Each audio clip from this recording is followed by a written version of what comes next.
I believe the answer to what we're looking for in the future doesn't lie with the rich people I met in London. I don't think so.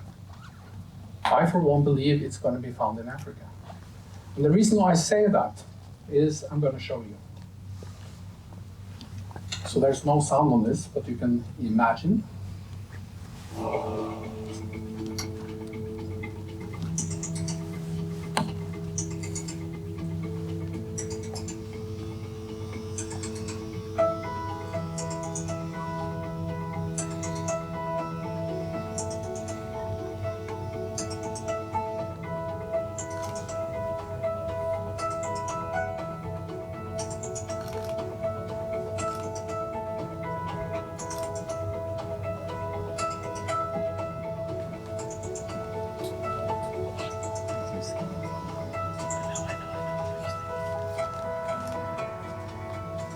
All right, so what was this really about? This is what happens when you democratize something, right? This was democratization of energy, meaning you don't need to go to the power plant. Onesimus' previous story was that he went to the marketplace and looked for customers, and then he said, hold on a minute, I just need to charge my lorry battery over here. And then when he came back, he hoped the customers were still there and that there wasn't a power out that day. And if there was power that day, he could make $2. You see the difference in the lives when you can democratize something. When you have power in your pocket, you can go everywhere. You can make business from electricity that you govern, you control. This is the beauty of what is happening with Web 3 or 3.0 as well. This is the opportunity side to it. And of course, those that have the least will make the biggest, just like you said, right? So this means that, but if we look at this, what is this story really something about? We look forward and many things are under threat, right? For us as well, right? So you say people lose their jobs, people lose their employees. Like in Canada, just overnight, they turned up the employment tax to 50%. So no mom and dad shops could ever have any employees. It was just eradicating a complete class of society overnight, right? So if you have no cash, where will that lead us? It will lead us to, it's game over. No one can live in society today without any, I'm not talking about now small bills you can count, I'm talking about cash in the widest sense. If you don't have access to income, you're out. There's no way you will survive in today's society. There are some exceptions. Those that are incredibly well equipped to live out in the outskirts in a more warm climate, they will survive, probably, that's what I'm saying. This also means that there's another route in the future. We can say, yeah, but remember what this pandemic has taught us. We can just apply for some handouts and the government will bail us out, right? I never took any handouts because I don't want to have what comes with the handouts, of course, for any of my employees or any of my companies. But most do, because they need it to survive, right? So that means that, but you know where that's going to lead, right? It's going to lead to, over time, it's going to lead to where you have hat in hand and you need to rely on someone else, right? So this is partly where the world is going. At least many things point in that direction. And then, of course, we could do something to fight this and turn this around. But if we wait too long and we don't get it, if we don't understand, like Albert Einstein, outside you can read Albert Einstein say it's all about understanding. If you understand something, you can do something about it. If you don't understand it, you can't do anything, really. So even though we understand, if we're not doing something, if we're not actionable, it will be too little too late. And this is why I didn't want to talk about the problems and how things are and what different things can be used for. I wanted to take one more step, because I can. You can too. I know you can. So I don't want to end up here where you say, oh, we missed it, And then what about my family? What about my businesses? What about our lives and our society? So this is my bet, for the future. I say that we turn this around and we make a new economy. And some will say, yeah, we already have an economy. Well, doesn't really seem to work in all places on the planet right now, does it? At least, the 10 biggest billionaires are 10 times richer in 2 years. Where do you think this is leading? Most people, honest earning people, are not well off, let's say it like that. So this is heading in the wrong direction where taxes of 80%, I'm not kidding. Norway has taxes of 78% on average. You don't think so? Well, just start counting what you get into your bank account and what is left after all you spent, and see what goes directly back to government. You will see it's 78%. At least that's what a former Minister of Finance told Obama when he received the Peace Prize. You know what the definition of 80% is? If you're left with less than 20% of what you do as work, that's what is in laws told to be a slave contract. So all government systems in the world can do whatever they want up to 79.9999, and they are not seen as slave contract societies. But of course, what do you think that means? That means that that's the target. It's just a different way to collect it all across the world. But that's the target. This new economy makes new opportunities for us. We don't need to create another society based on the same rules. That's entirely voluntary. And if you believe the pandemic is all about health and stuff like that, of course it's not. The people in London, they told me that up front. They said, look what is going to happen, and look how people are so willing to get their digital ID, their digital money, their digital contracts on everything.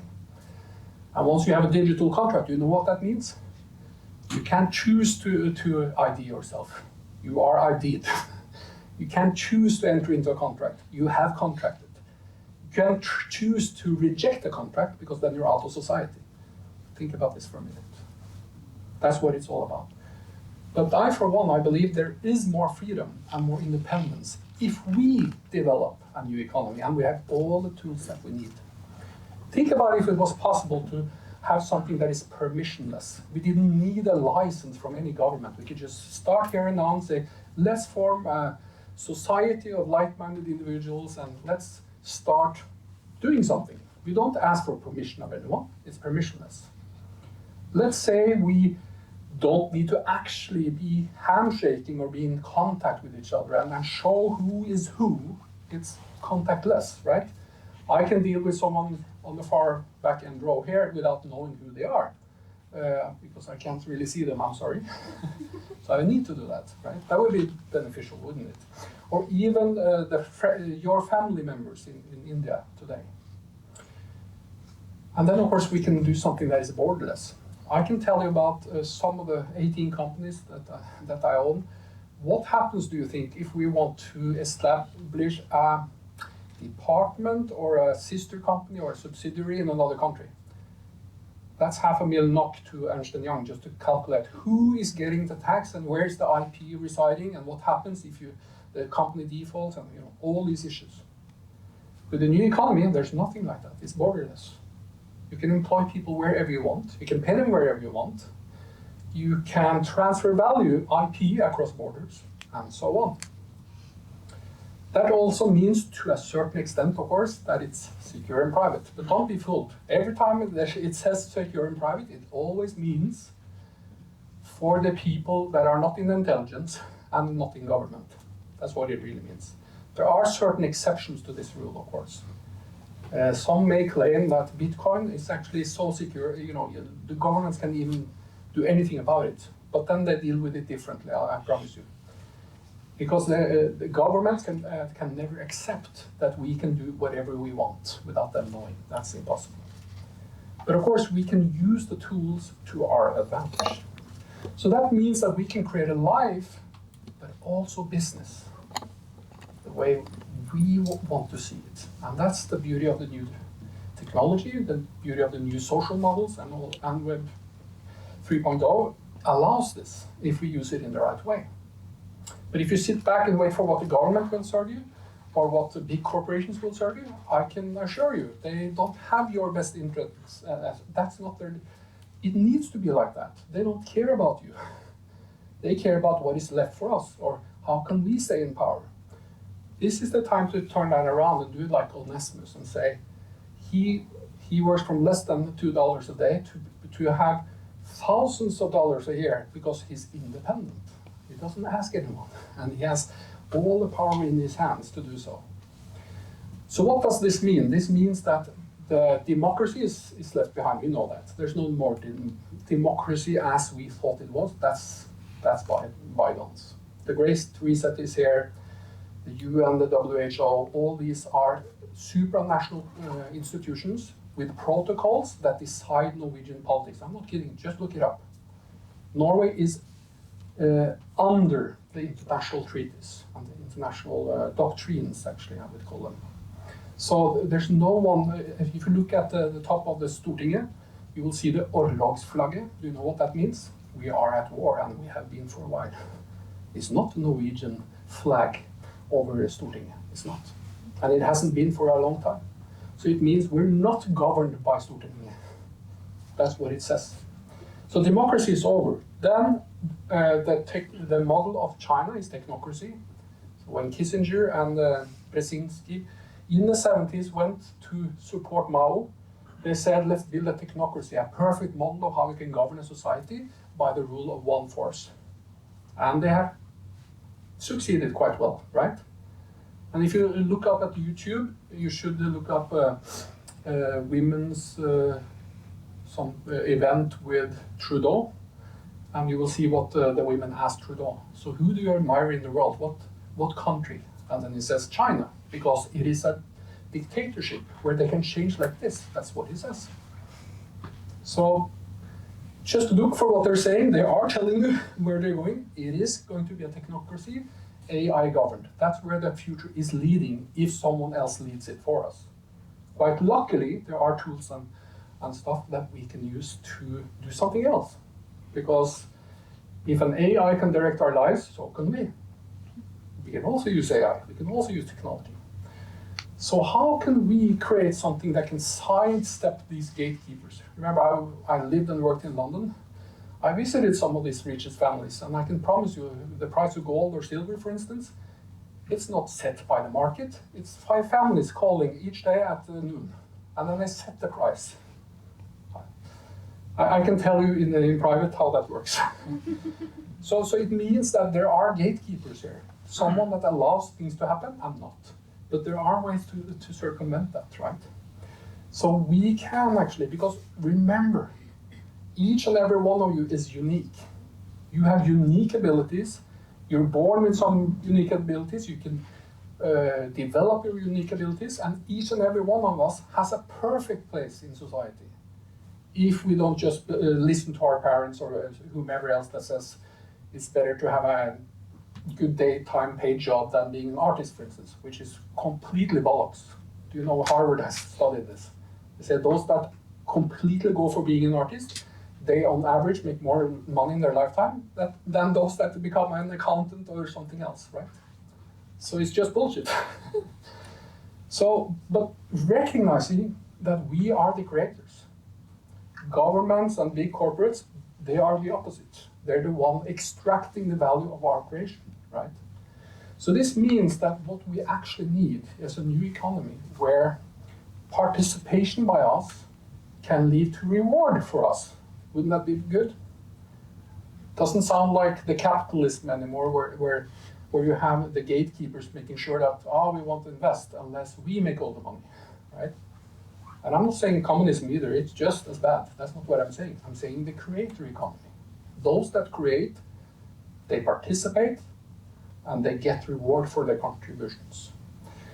So then it's a question of, that sounds like, we can talk about that for a long time, or we can actually start doing it. I know this sounds a little bit fishy. Who's this guy saying here that we can do this? Well, the thing is, I am already done that, so I don't need to prove anything. For 30 years, I've developed a model to create ventures for the biggest corporates, like Equinor, British Telecom, Lindegas, Tina is a company, for instance, for 30 years. So I distilled the success formula, how you develop something that wasn't there before, and how do you launch it, and how does it grow. The problem is it becomes quite boring after a while when you do that year in, year out. And yes, it creates some proof, that's fine. But that's not what we need now, is it? It's not to feed these big machines. It's to feed us. And here are the tools we can use. Cryptocurrency, and remember that I know that most of you are probably know this already, so I'm sorry if I offend you. The crypto means, what does it mean? It means hidden, right? It means something that is obscured, right? Or even dead, actually. But it means that no government can ever issue a digital currency and call it cryptocurrency, because it's never going to be a cryptocurrency. It can be a digital currency, that's something else. So crypto means by definition that you can start a currency and you can own the currency and you can invite anyone to be part of that currency, and it's no one else's business unless you make it someone else's business. The other thing is, of course, distributed autonomous organizations. I can, in 90 seconds, set up a new company, and I can have people join from all across the world in a day or two.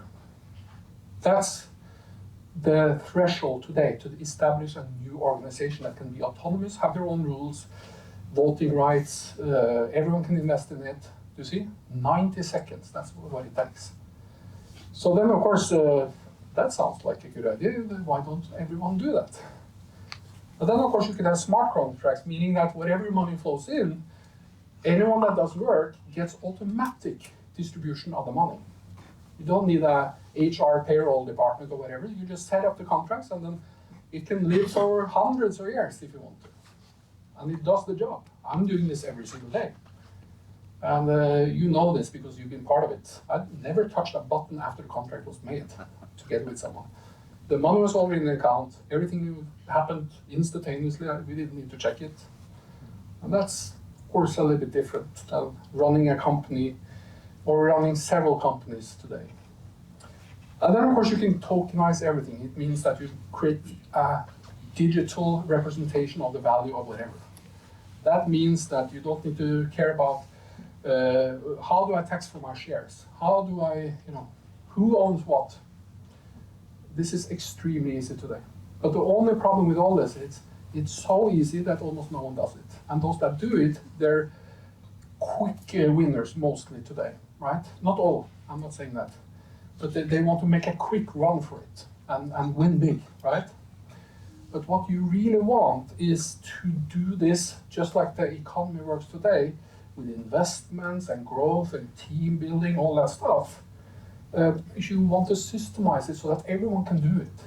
Because, not everyone can build a company, it's really hard. But all of us can do something to make that company successful, of course. So that means that if we start with the right step, and then we just make another, what if I were to tell you that this is what I can promise you? You can have money for the entire life, for your entire life. Just run it into your bank account. Sounds strange, doesn't it? Isn't that like pension? Yeah, it used to be that. I'm born in 1969, so the bank just told me, you have paid all this pension into the bank, the public sector, and then now you're only going to get pension until you're 80. What the fuck am I going to do after 80? And if you're born in the 80s, watch out. You barely have any years left from when you retire to when you don't get any pension. This is stealing. They stole all the pension money. None of us that are here are going to get much pension. So what do you need to do then? You need to find another way to keep yourself alive after a while, right? And you can't even get insurance now, more than up to 8 years. Life insurance. If you die after you're 80, there's nothing, no payout. Not in the US, it's still possible. In Norway, no. You see? So no one's looking into this. So this means that we need to create lifetime income. And then how can we do that? What if we were to just decide that I want payouts twice a year for my entire life? What would that require? It would require a system that devices work, sets up what do we need to do, agree on how to do it. And of course, that means that someone just needs to outline how does that happen. I'm not saying this is the right model, this is how I do it. and we have 300 people that are doing it. But I'm not saying that's the right model, I'm just saying that's one way of doing it. Anyone can, if you have those skills that you have, for instance, why do I use McDonald's as an example? Because it has mapped out all the processes needed to make a perfect McDonald's, of course. So anyone can walk in from the street and do the job and get paid. That's just wonderful, isn't it? I think that's incredible. Most people that wouldn't get another job could do that. So what does that mean? It just means that we have two factors of what we need to source and how we can get involved in a new economy. We work for it or we invest for it, or both. And that means that if we work for it, we participate for later cash distributions. What is the market saying now? I'm working with the London bankers and stuff. They say, exit, exit, exit. When are we selling the company? When are we selling? Probably we shouldn't sell the company. Probably we should distribute the cash that it generates for a lifetime. What will then happen? But this is what the market in London is doing. They're saying, we will invest in you if we can acquire your company. So we get all the cash flow. That's what happens, right? So what if we did it? Now we can with the tools we have.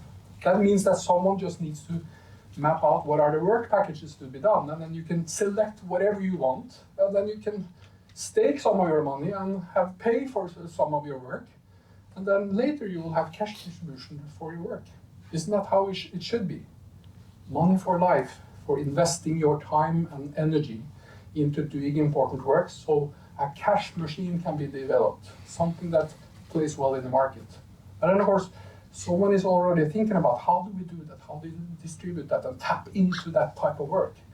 And then an Indian or a Ukrainian or a Russian or an American, they could all join. That's not a problem. They find what they're unique at, and then they can pick up the work packages and do the work. And then of course you can do the same with investing.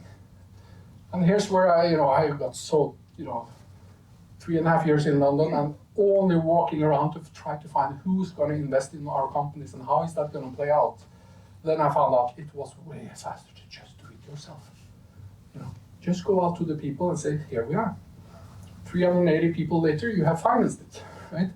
You don't need one that takes 1 year or 1.5 years to be a gatekeeper. You need the people that want to be in on it, right? And that means that you can also map out the investment process if you know what the McDonald's is going to be like. I use McDonald's as a picture of a well-smoothed oil engine, right? And then, of course, you can list it on the exchange. You can sell your investment or continue to stay on for cash distributions. And then, of course, how do we know all this? How do we know how it goes? Well, then let's make a TV channel then to document everything that happens so everyone can see it. That visibility is something that is not there in most crypto and DAO settings. They don't know how to explain or showcase the developments. But of course, we know how to do that. We have media experience, so we know how to make a TV channel or radio channel or whatever, or podcast or whatever. So let's put that out there then. And if we all are part of it, think about how many stories we could create of all the developments, on all the work that we did together or invested in. That would be amazing. We could make a lot of Onesimus, the power owner, that way. And then of course, we need a way to get our money in and out. If some need money now to live, some others say, I will wait for my cash distribution later, and that's fine. And of course, there are proven ways how to do that. So, but the last I want to say then, okay, but if we all created small projects doing this, that's quite hard. But what if we joined into a more bigger community where we say we learn from each other? So we create an economy of all competencies and little money here, big money there, doesn't matter, but we're all under some roof. So let's not make just small projects. It won't, I don't know, it could be a hit and run for you, but it doesn't move the needle for the society and for all of us. So let's make something that could be more like an umbrella, and then we can build our own communities under that umbrella. So we accept some place that is not Facebook, where we all are aligned that we want to create this type of economy, creator economy, but we all do our own thing if we want to, or latch on to someone else that is doing something already. So then, of course, you need to find what's your community, where do you want to contribute, and what can you do there, and how can you actually you can even make money doing something valuable there. And then, of course, this might not happen tomorrow or next month, but maybe next year. And some people are really, really working at this. I want to join everyone that is trying to do this and see how I can help, because this is what I want. And I don't want that to be what are we allowed to do and then see what's left of this. I want to flip it around, just like the rich people in London say. We all register with the Crown if it benefits the family. Yeah, but everyone needs to register a company. No, that's entirely voluntary. Think about that for a second. Now you know what there is now. Everything in life is voluntary. That's their secret. See, if the Queen says, you need to do this, I never registered. So there's no law that says I cannot do what I'm not registered for. For instance, you can drive a car without a license. Did you know that? Not after you took the driver's license, but before you can drive a car as much as you want. I wouldn't recommend it unless you know really how to drive a car. But it's entirely legal and lawful to do it. Remember that. What is illegal, which is not the same as unlawful, is to drive a car if you lost your driver's license that you already registered for. Do you see?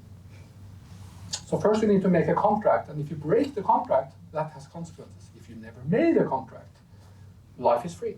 I'm not kidding. And the rich knows this. So this is just, if you, in any given way, feel that this in any way related to whatever you want to do or want to look forward to or whatever. There's a lot of background here, but you can just put your email here and I will message you and then you can say whatever you want. Thanks, I think that's it.